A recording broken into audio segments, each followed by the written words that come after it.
فرزند زہرا یہ حالات برے ہیں۔ کاشانۂ بصیرت ویب سائٹ، واٹس ایپ اور یوٹیوب چینل پر مشتمل ایک ایسا مکمل پلیٹ فارم جس پر محروم بصارت کے لیے بالخصوص اور تمام افراد کے لیے بالعموم سینکڑوں کی تعداد میں مستند اسلامی کتب دستیاب ہیں۔ لہذا گزارش ہے کہ آپ اپنی ذمہ داری نبھاتے ہوئے کاشانۂ بصیرت کی ویب سائٹ کو وزٹ، واٹس ایپ چینل کو فالو اور یوٹیوب چینل کو سبسکرائب کرنے کے ساتھ ساتھ بیل آئیکن کو پریس کیجئے تاکہ آپ علم کے حصول کے ساتھ ساتھ مذہب اہل بیت کی اشاعت میں بھی اہم کردار ادا کرتے رہیں۔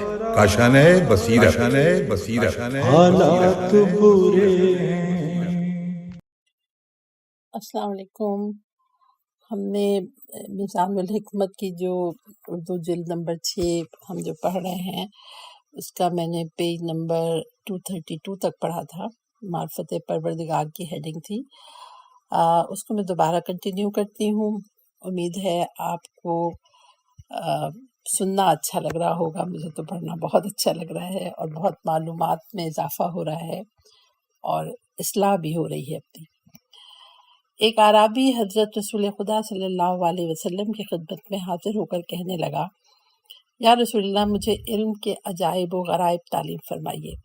حضور پاک نے فرمایا، تو نے علم کے سرنامے کے ساتھ کیا کیا کہ اب اس کے عجائب و غرائب کے بارے میں پوچھ رہا ہے؟ اس نے عرض کیا، یا رسول اللہ، علم کا سرنامہ کیا ہے؟ فرمایا، اللہ کی معرفت کا جو حق ہے اسی طرح اسے پہچانا جائے۔ اس نے کہا، اللہ تعالیٰ کی کما حق معرفت کیا ہوتی ہے؟ فرمایا، اس بات کی معرفت رکھو کہ وہ بے مثل و بے مثال و لا شریک و واحد و یکتا، ظاہر باطن، اول و آخر ہے، نہ تو اس کا کوئی ہمسر ہے نہ ہی ہم پلہ۔ یہی اس کی کما حق معرفت ہے۔ التوحید، صفحہ نمبر 284 and 285، مشکیات الانوار، صفحہ نمبر 10۔ حضرت امام زین العابدین علیہ السلام سے توحید کے بارے میں سوال کیا گیا۔ آپ نے فرمایا، اللہ کو علم تھا کہ آخری زمانے میں کچھ لوگ ایسے ہوں گے جو گہرائیوں میں پڑھ کر، اب یہ صفحہ نمبر 234 شروع ہو گیا ہے، پڑھ کر اس قسم کی باتوں کو سمجھنے کی کوشش کریں گے۔ لہٰذا اس نے قرآن مجید میں سورہ توحید میں فرمایا، قل هو اللہ احد اللہ الصمد، اور سورہ حدید کی آیات میں اسے یوں کہا، ہوا علیم بذات الصدور،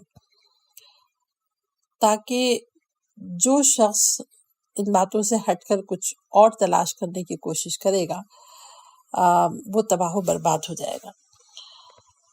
التوحید، پیج نمبر 284، حدیث نمبر ہے 2615 اور ہیڈنگ ہے، خداوندہ میں نے تجھے تیرے ہی ذریعے سے پہچانا ہے۔ دعائیہ کلمات ہیں، خداوندہ میں نے تجھے تیرے ہی ذریعے پہچانا ہے، تو نے ہی اپنے لیے میری رہنمائی فرمائی ہے اور مجھے اپنی طرف دعوت دی ہے۔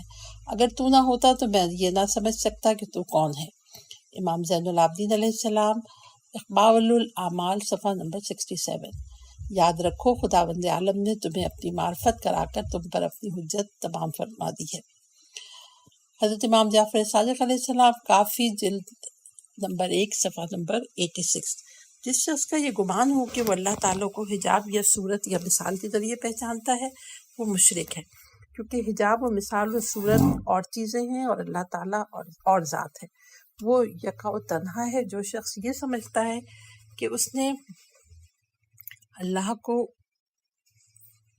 اس کے غیر کے ذریعے پہچانا تو وہ توحید کا کیوں قائل ہو سکتا ہے؟ اللہ کی معرفت تو وہی شخص حاصل کر سکتا ہے جو اللہ ہی کے ذریعے اسے پہچانتا ہے۔ وہ اس کی معرفت کا قائل نہیں ہو سکتا وہ تو غیر اللہ کی معرفت حاصل کر چکا ہوتا۔ مخلوق جس چیز کا بھی ادراک کر سکتی ہے وہ اللہ ہی کے ذریعے سے ہوتا ہے، اور اللہ کی معرفت کا ادراک بھی صرف اور صرف اللہ ہی کے ذریعے ممکن ہے۔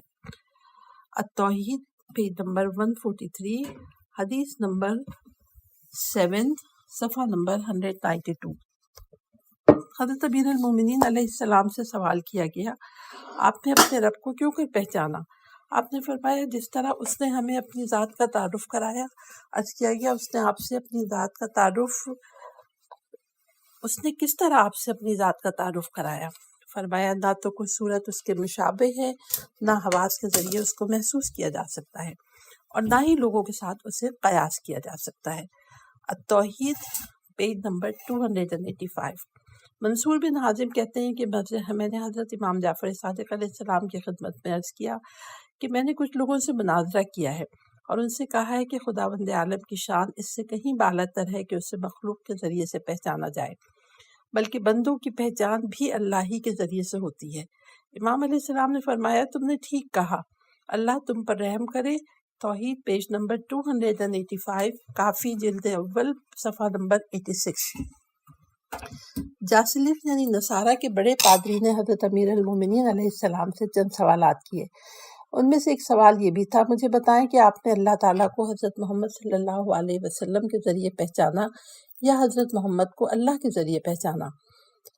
حضرت علی ابن ابی طالب نے فرمایا میں نے اللہ تعالیٰ کو حضرت محمد مصطفیٰ صلی اللہ علیہ وسلم کے ذریعے سے نہیں بلکہ حضرت محمد صلی اللہ علیہ وسلم کو اللہ کے ذریعے سے پہچانا، کیونکہ اللہ تعالیٰ نے انہیں خلق فرمایا اور ان میں طول و عرض کی حدود مقرر فرمائی۔ بس میں نے پہچان لیا کہ خالق کی تدبیر کے ساتھ وہ پیدا ہوئے، ان میں استدلال و الہام اور ارادہ الہی کار فرما ہے، جس طرح اللہ تعالیٰ نے ملائکہ کو اپنی اطاعت کا الہام فرمایا اور کسی مشابہ کیفیت کے بغیر انہیں اپنی ذات کا تعارف کرایا۔ توحید پیج نمبر 287۔ اللہ تعالیٰ کو اللہ تعالیٰ کے ذریعے، رسول کو رسالت کے ذریعے، اولی الامر کو امر بالمعروف عدل و احسان کے ذریعے پہچانو۔ حضرت علی علیہ السلام۔ توحید پیج نمبر 286، کافی جلد اول پیج نمبر 85۔ قول مؤلف محدث کلینی رحمۃ اللہ علیہ اس حدیث کو درج کرنے کے بعد لکھتے ہیں، انورٹڈ کوما میں لکھا ہے کہ حضرت امیر کا یہ فرمان ہے کہ اللہ تعالیٰ کو اللہ ہی کے ذریعے پہچانو۔ یہ صفحہ نمبر 237 ہے، اور اس کے معنی یہ ہے کہ اللہ تعالیٰ نے اشخاص، انوار، جواہر اور اعیان کو خلق فرمایا ہے، اور اعیان سے مراد اجسام و ابدان ہیں، جواہر سے مراد روحیں ہیں، جبکہ اللہ تعالیٰ نہ تو کسی کے جسم کے مشابہ ہے اور نہ ہی کسی روح کے، نیز احساس و ادراک کرنے والی روح کی تخلیق میں کسی کے امر و سبب کو کسی قسم کا دخل نہیں ہے۔ وہ ارواح و اجسام کی تخلیق میں یگانہ ہے، پس جب انسان اس کی ذات بابرکات سے دونوں شبہوں یعنی ابدان و ارواح کے شبہات کی نفی کر دے گا تو اس وقت اللہ کو اس کی ذات ہی کے ذریعے پہچان لے گا، اور اسے روح یا بدن یا نور سے تشبیہ دے گا تو اللہ کو اللہ کے ذریعے سے نہیں پہچان سکے گا۔ شیخ صدوق علیہ الرحمہ نے اللہ تعالیٰ خود اپنی ذات کے ذریعے پہچانا جاتا ہے کا عنوان قائم کیا ہے، اور اس میں چند احادیث کا تذکرہ کرنے کے بعد لکھا ہے کہ اس بارے میں مناسب بات یہی ہے کہ یہ کہا جائے کہ ہم نے اللہ کو اللہ ہی کے ذریعے پہچانا ہے، کیونکہ اگر ہم نے اللہ کو اپنی عقلوں سے پہچانا ہوتا تو یہ بات بھی پیش نظر رہنی چاہیے تھی کہ اللہ تعالیٰ عقلوں کو عطا کرنے والا ہے۔ اگر ہم نے اللہ کو انبیاء و مرسلین اور اس کی حجتوں کے ذریعے پہچانا ہے تو یہ بھی مد نظر رہے کہ اللہ تعالیٰ نے ان برگزیدہ ہستیوں کا بھیجنے والا اور حجتیں قرار دینے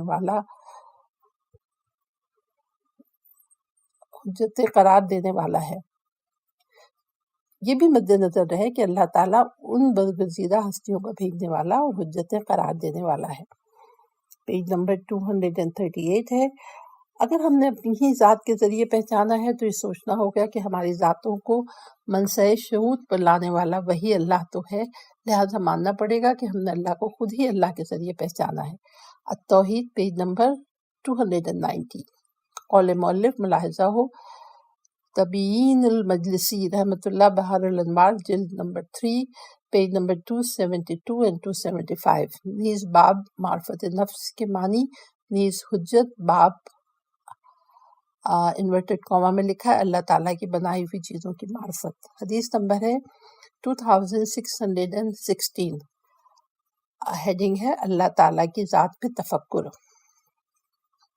ہر چیز کے بارے میں غور و فکر کرو لیکن اللہ تعالیٰ کی ذات کے بارے میں غور و فکر نہ کرو۔ مخلوق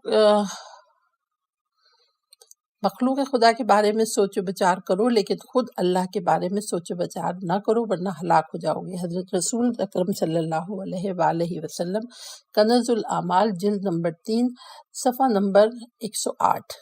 مخلوق کے بارے میں سوچ و بچار کرو لیکن خالق کے بارے میں نہیں، کیونکہ تم اس کی کوئی حدود مقرر نہیں کر سکتے۔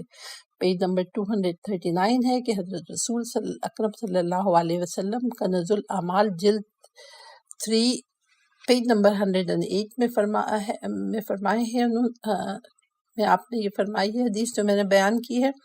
پھر لکھا ہے کہ اللہ کی ذات کے بارے میں غور و فکر سے بچو، کیونکہ اس بارے میں غور و فکر سے سرگردانی بڑھتی جائے گی. اللہ تبارک و تعالیٰ کو نہ تو آنکھیں دیکھ سکتی ہیں اور نہ ہی اس کی حدود کو بیان کیا جا سکتا ہے. امام جعفر صادق علیہ السلام بحار الانوار جلد 3 پیج نمبر 259. پھر لکھا ہے کہ جو شخص اللہ کے بارے میں سوچے کہ وہ کیسا ہے وہ ہلاک ہو جائے گا. بقول امام جعفر صادق علیہ السلام بحار الانوار جلد نمبر 3 پیج نمبر 264. اللہ تعالیٰ فرماتا ہے تمہارے پروردگار تک ہی سب کی انتہا ہے. سورہ نجم آیت نمبر 42. یعنی جب بات اللہ سبحانہ تعالیٰ تک پہنچ جائے تو رک جاؤ. امام جعفر صادق علیہ السلام بحار الانوار جلد 3 پیج نمبر 264. ایک دن حضرت رسول خدا صلی اللہ علیہ وسلم کچھ لوگوں کے پاس پہنچے جو سوچ و بچار میں مصروف تھے. آپ نے ان سے پوچھا کہ بات کیوں نہیں کرتے؟ انہوں نے کہا ہم اللہ کی مخلوق کے بارے میں سوچ بچار کر رہے ہیں. فرمایا اپنا کام جاری رکھو، اللہ کی مخلوق کے بارے میں غور و فکر کرتے رہو، لیکن خود ذات خدا کے بارے میں غور و فکر نہ کیا کرو. تنبیہ الخواطر پیج نمبر 207. جو شخص اللہ کی ذات کے بارے میں غور و فکر کرے گا وہ ملحد ہو جائے گا. یہ پیج نمبر 240 ہے. حضرت علی علیہ السلام اور حکم. جو شخص ذات خدا کے بارے میں غور و فکر کرے گا وہ زندیق یعنی بریکٹ میں لکھا ہے کافر ہو جائے گا. حضرت علی علیہ السلام قرر الحکم بحار الانوار جلد 77 پیج نمبر 285. عقلیں اس اللہ کے ادراک کے جوش مارنے والے سمندر کی موجوں میں بھٹک گئیں. حضرت علی علیہ السلام التوحید پیج نمبر 70 and 71. اللہ تعالیٰ کی حمد و ثنا میں فرماتے ہیں اپنے عجیب و غریب نظم و نسق کی بدولت دیکھنے والوں کے سامنے آشکار اپنے جلال و عظمت کی وجہ سے وہم و گمان دوڑنے آنے والے کے فکر و اوہام سے پوشیدہ ہے. حضرت علی علیہ السلام نہج البلاغہ خطبہ نمبر 213. قول مؤلف ملاحظہ ہو بحار الانوار جلد نمبر 3 پیج نمبر 257. نیز کنز الامال جلد اول پیج نمبر 237. نیز فکر باب بس جس غور و فکر سے روکا گیا ہے. حدیث کا نمبر ہے 617. اس کی ہیڈنگ ہے اس کے ادراک جمال کی حقیقت سے عقل عاجز ہے. حضرت امام زین العابدین علیہ السلام جب اس آیت اگر تم خدا کی نعمتوں کو شمار کرنے لگ جاؤ تو شمار نہیں کر سکو گے کی تلاوت فرماتے تو کہتے پاک ہے وہ ذات جس نے اپنی کسی بھی نعمت کی معرفت میں بجز معرفت کی کوتاہی کے اور کوئی معرفت قرار نہیں دی. جس طرح اس نے اپنے ادراک کی معرفت میں اس بات کے علم سے زیادہ اور کچھ قرار نہیں دیا کہ کوئی اس کا ادراک نہیں کر سکتا، لہٰذا اس نے اپنے معرفت کی کوتاہی کے اقرار کو سراہا اور لوگوں کی معرفت کی کوتاہی کے اقرار کو ان کے شکر کا نام دیا. جیسے جاننے والوں کی اس بات کو علم قرار دیا اور وہ ایمان رکھتے ہیں وہ اس کا مکمل ادراک نہیں کر سکتے. بحار الانوار جلد 78 پیج نمبر 142. اس بات کو یاد رکھو کہ علم میں راسخ و پختہ وہی لوگ ہیں جو غیب کے پردوں میں چھپی ہوئی ساری باتوں کا اجمالی طور پر اقرار کرتے ہیں اور ان پر اعتقاد رکھتے ہیں. یہ بریکٹ میں لکھا ہوا ہے کہ ان پر اعتقاد رکھتے ہیں اگرچہ ان کی تفسیر و تفصیل نہیں جانتے. یہی اقرار انہیں غیب پر پڑے ہوئے پردوں میں گھسنے سے بے نیاز بنائے ہوئے ہے. اللہ نے اس بات میں ان کی مدح فرمائی ہے کہ جو چیز ان کے احاطہ علم سے باہر ہوتی ہے اس تک رسائی سے اپنے عجز کا اعتراف کر لیتے ہیں. اللہ نے جس چیز کی حقیقت سے بحث کرنے کی تکلیف نہیں دی اس میں تعمق و کاوش کے ترکی کا نام رسوخ رکھا ہے. حضرت علی علیہ السلام شرح ابن ابی الحدید جلد نمبر 6 پیج نمبر 404 اور نہج البلاغہ خطبہ 91 التوحید پیج نمبر 55. دعائیہ کلمات ہیں تیرے جمال کی حقیقت کے ادراک سے عقل عاجز ہیں اور آنکھیں تیرے چہرے کے جلال کی طرف دیکھنے سے لاچار ہیں. تو نے اپنے مخلوق کے لیے اپنی معرفت کا راستہ اور صرف معرفت سے عاجزی کو قرار دیا ہے. حضرت علی علیہ السلام پیج نمبر ہے 242. بحار الانوار جلد 94 150. یہ میں نے جو پیج نمبر 242 کہا ہے یہ میزان الحکمت کا جلد سوم کا پیج ہے اور جو میں نے حدیث پوری پڑھی ہے کہ معرفت کا راستہ صرف اور صرف معرفت سے عاجزی کو قرار دیا ہے۔ یہ ہے بقول حضرت علی علیہ السلام بہار الانوار جلد 94 صفحہ نمبر 150۔ ہم تیری عظمت و بزرگی کی حقیقت کو نہیں جانتے مگر اتنا کہ تو زندہ و کارسات عالم ہے، نہ تجھے غنودگی ہوتی ہے، نہ نیند آتی ہے، نہ تار نظر تجھ تک پہنچ سکتا ہے اور نہ نگاہیں تجھے دیکھ سکتی ہیں۔ حضرت علی علیہ السلام نہج البلاغہ خطبہ 100 نمبر 60، شرح ابن ابی الحدید جلد 9 222 پیج نمبر ہے۔ اس اللہ کی حقیقت یہ ہے کہ اس میں اور اس کی مخلوق میں بڑا فرق ہے۔ حضرت علی علیہ السلام التوحید پیج نمبر 36۔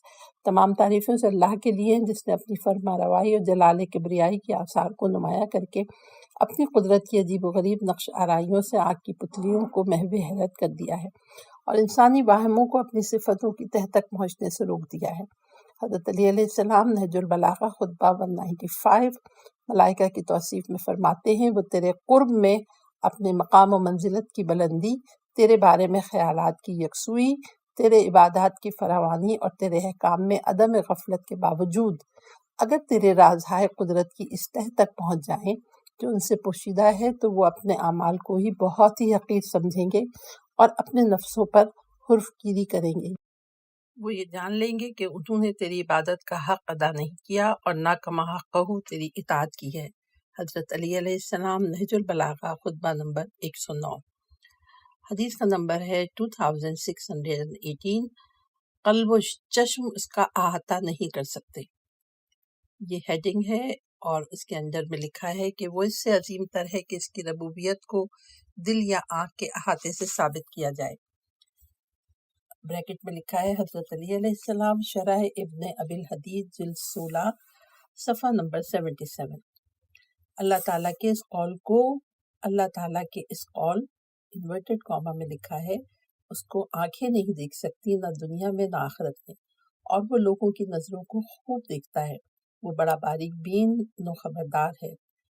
بریکٹ میں لکھا ہے انعام 103 کے متعلق فرمایا، پھر انورٹڈ کاما میں لکھا ہے کہ وہم و گمان اس کا احاطہ نہیں کر سکتے۔ امام جعفر صادق علیہ السلام التوحید صفحہ نمبر 112۔ پھر لکھا ہے ایزن فرمایا، دل کے اوہام آنکھ کی بصارت سے زیادہ دقیق اور گہرے ہوتے ہیں۔ بعض اوقات تم سندھ اور ایسے دوسرے علاقوں کے شہروں کو اپنے وہم و گمان کے ذریعے ادراک میں لا سکتے ہو جن میں تم نے قدم تک نہیں رکھا اور نہ ہی انہیں اپنی آنکھوں سے دیکھا ہے، اس کے باوجود کہ دلوں کے اوہام خدا کا ادراک نہیں کر پاتے، تو آنکھوں کی بصارت اس کا کیوں کر احاطہ کر سکتی ہے۔ امام محمد تقی علیہ السلام التوحید پیج نمبر 113۔ اب جو میں صفحہ پڑھ رہی ہوں وہ ہے میزان الحکمت جلد 6 کا 244، اور اسی سلسلے موضوع کے متعلق ہے معرفت پروردگار۔ خداوند عالم کی توصیف و تمجید نے فرمایا، انورٹڈ کاما میں لکھا ہے کہ وہ اس بات سے بالاتر ہے کہ کوئی آنکھ اس کو دیکھ سکے، کوئی وہم اس کا احاطہ کر سکے یا کوئی عقل اس کو اپنی حدود میں لا سکے۔ پھر بریکٹ میں لکھا ہے حضرت امام رضا علیہ السلام التوحید پیج نمبر 252۔ حدیث کا نمبر ہے 2619۔ اس کی ایسی توصیف کی جائے جیسے اس نے خود کی ہے۔ اللہ تعالیٰ کی شان اس سے عرفہ والا ہے کہ اس کی صفت کی حقیقت تک رسائی ممکن ہو، لہذا اس کی اسی طرح توصیف کرو جس طرح اس نے اپنی توصیف خود کی ہے، اس کے علاوہ تعریف سے باز رہو۔ امام موسی کاظم علیہ السلام کافی جلد اول پیج نمبر 102۔ وہ شخص اپنے معبود کی توصیف کیوں کر سکتا ہے جو اس کی اپنے جیسے مخلوق کی توصیف سے عاجز ہے۔ حضرت علی علیہ السلام بہار الانوار جلد 77 پیج نمبر 431، شرح ابن ابی الحدید جلد 7 صفحہ نمبر 237۔ نہ ساتھیوں کے ساتھ اسے متصف کیا جا سکتا ہے، نہ اعضاء و جوارح کی حرکت سے وہ خلق فرماتا ہے، اور نہ حواس سے اس کا ادراک ممکن ہے۔ اے اللہ کی توصیف میں رنج و تعب اٹھانے والے، اگر تو اس سے عہدہ برآ ہونے میں صادق ہے تو پہلے جبرائیل، میکائیل اور مقرب فرشتوں کے لشکر کا وصف بیان کرے۔ پیج نمبر 245 ہے، جو پاکیزگی و طہارت کے حجروں میں اس عالم میں سر جھکائے پڑے ہیں کہ ان کی عقلیں ششدر و حیران ہیں کہ میں بہترین خالق کی توصیف کر سکیں. تھوڑا سا مٹا ہوا ہے یہاں پہ، اس طرح لکھا ہے کہ ان کی عقلیں ششدر و حیران ہیں کہ اس بہترین خالق کی توصیف کر سکیں. صفتوں کے ذریعے وہ چیزیں جانی جاتی ہیں جو شکل و صورت اور اعضاء و جوارح رکھتی ہوں، اور جو اپنی حدود و انتہا کو پہنچ کر موت کے ہاتھوں ختم ہو جانے والی ہوں. حضرت علی علیہ السلام، بہار الانوار جلد 77 صفحہ نمبر 310، کنز الاعمال حدیث نمبر 1737، نہج البلاغہ خطبہ نمبر 182. خالق کی توصیف صرف اسی طرح کی جا سکتی ہے جس طرح اس نے خود اپنی توصیف بیان فرمائی ہے. اس خالق کی توصیف کیوں کر ممکن ہے کہ حواس جس کے ادراک سے، اوہام جس تک رسائی سے، تخیل جس کی حدود سے، اور آنکھیں جس کے احاطے سے عاجز ہیں، وہ توصیف بیان کرنے والوں کی تعریف سے کہیں بالاتر ہے اور تعریف کرنے والوں کی تعریف سے کہیں بلندتر ہے. حضرت امام علی رضا علیہ السلام، بہار الانوار جلد 78 پیج نمبر 366. اس کی کسی صفت سے وہم و گمان باخبر نہیں ہو سکتے اور نہ اس کی کسی کیفیت پر عقیدہ قلوب جم سکتا ہے. حضرت علی علیہ السلام، شرح ابن ابی الحدید جلد 6 پیج نمبر 345، نہج البلاغہ خطبہ نمبر 85. جس نے اس کی ذات سے ہٹ کر اس کے لیے صفات تجویز کیے، اس نے اس کی حد بندی کر دی. جس نے اسے محدود خیال کیا، وہ اسے شمار میں آنے والی چیزوں کی قطار میں لے آیا. جس نے اسے شمار کے قابل سمجھ لیا، اس نے اس کی قدامت ہی سے انکار کر دیا. جس نے یہ کہا کہ وہ کیسا ہے، وہ اس کے لیے الگ سے صفتیں ڈھونڈنے لگا. جس نے یہ کہا وہ کہاں ہے، اس نے اسے ظرف مکان میں محدود سمجھ لیا. حضرت علی علیہ السلام، شرح ابن ابی الحدید جلد 9 پیج نمبر 147، نہج البلاغہ خطبہ نمبر 152. نہ بلند پرواز ہمتیں اسے پا سکتی ہیں، نہ عقل و فہم کی گہرائیاں اس کی تہ تک پہنچ سکتی ہیں. اس کے کمال و ذات کی کوئی حد معین نہیں. جو اس امر سے بے خبر رہا، اس نے اسے قابل اشارہ سمجھ لیا. جس نے اسے قابل اشارہ سمجھ لیا، اس نے اس کی حد بندی کر دی، اور جو اسے محدود سمجھا، وہ اسے دوسری چیزوں کی قطار میں لے آیا. جس نے یہ کہا کہ وہ کس چیز میں ہے، اس نے اسے کسی شے کے ضمن میں فرض کر لیا، اور جس نے یہ کہا کہ وہ کس چیز پر ہے، اس نے اور جگہیں اس سے خالی سمجھ لی. حضرت علی علیہ السلام، نہج البلاغہ خطبہ اول. اس نے عقلوں کو اپنی صفتوں کی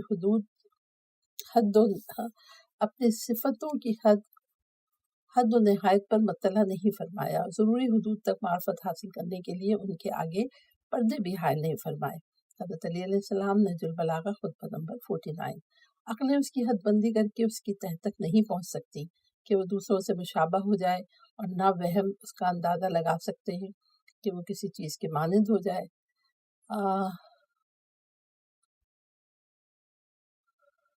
یہ میں دوبارہ پڑھتی ہوں. عقلیں اس کی حد بندی کر کے اس تک پہنچ نہیں سکتی کہ وہ دوسروں سے مشابہ ہو جائے، اور نہ ہم اس کا اندازہ لگا سکتے ہیں کہ وہ کسی چیز کے مانند ہو جائے. حضرت علی علیہ السلام، نہج البلاغہ خطبہ نمبر 155 پیج نمبر 247. تمام تعریف اس اللہ کے لیے جس نے وہم و خیال کو اس بات سے عاجز کر دیا کہ اس کو موجود ماننے کے علاوہ اس تک رسائی کر سکے. عقلوں پر پردے ڈال دیے ہیں کہ اس کی ذات کو خیال و گمان میں لا سکیں. اس لیے نہ تو وہ کسی کے مشابہ ہے، نہ ہی ہم شکل. حضرت علی علیہ السلام، بہار الانوار جلد 77 صفحہ نمبر 371. بابرکت ہے اللہ جس کی ذات تک بلند پرواز ہمتوں کی رسائی نہیں، اور نہ عقل و فہم کی قوتیں اسے پا سکتی ہیں. حضرت علی علیہ السلام، شرح ابن ابی الحدید جلد 7 پیج نمبر 71، نہج البلاغہ خطبہ نمبر 94. حوائس و شعائر کے بغیر ذہن اسے قبول کرتے ہیں. اس تک پہنچتے بغیر نظر آنے والی چیزیں اس کی ہستی کی گواہی دیتی ہیں. عقلیں اس کی حقیقت کا احاطہ نہیں کر سکتی، بلکہ وہ عقلوں کے وسیلے سے عقلوں کے لیے آشکار ہوا ہے. حضرت علی علیہ السلام، شرح ابن ابی الحدید جلد 13 پیج نمبر 54، نہج البلاغہ خطبہ نمبر 185. حدیث کا نمبر ہے 2620 اور ہیڈنگ ہے توحید. وہ اس طرح سے شروع ہوتی ہے کہ توحید نصف دین ہے. حضرت رسول صلی اللہ علیہ وسلم، نور الثقلین جلد 5 پیج نمبر 39. توحید حیات نفس ہے. حضرت علی علیہ السلام، غرر الحکم. توحید کے بارے میں لوگ تین طرح ہیں: نمبر 1 اثبات کرنے والے، نمبر 2 نفی کرنے والے، اور نمبر 3 تشبیہ دینے والے. تشبیہ دینے اور بریکٹ میں لکھا ہے یا مشابہ قرار دینے والے.